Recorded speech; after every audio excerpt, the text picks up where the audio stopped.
Hi, my name's Steve Brostowitz, a teacher with Transitional Kindergarten and first grade. Today I'm going to talk to you about activities you can do on Famous Americans. Now my number one recommendation, no doubt about it, is for you to dress up as famous Americans. Students love when you dress up. This is a can't miss.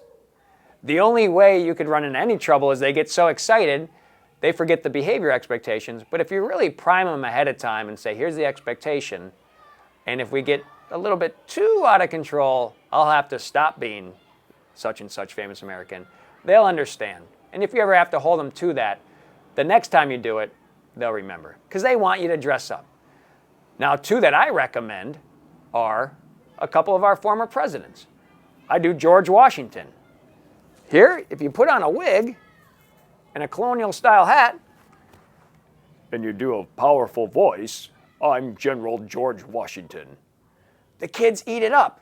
If you further that and get maybe a blue coat, one year I wore a red coat, and one of my little historians at age 5 said, isn't that the British? Showed they were paying attention. But if you try and put on the wardrobe, you get even more points. And you do your lesson about George Washington as George Washington. They'll be paying attention. And stay in character then, and do a cross-curricular. Continental Army members, we're going to go hunt down the secret numbers hidden in eggs. And now you're doing your math assignment where they're doing number recognition and number identification, hunting through the class, looking for the secret numbers the Army needs. Same number recognition activity, but you spiced it up as a spy game. The other one I do, and it proves the point that you don't have to invest in your wardrobe, you can just make it, is Abraham Lincoln. You can make your Abraham Lincoln hat. And for a couple bucks or less, you make a new one every year. And you don't have to invest in the wardrobe. You could just wear your black coat from home and your white shirt and draw the beard on, as I've done before.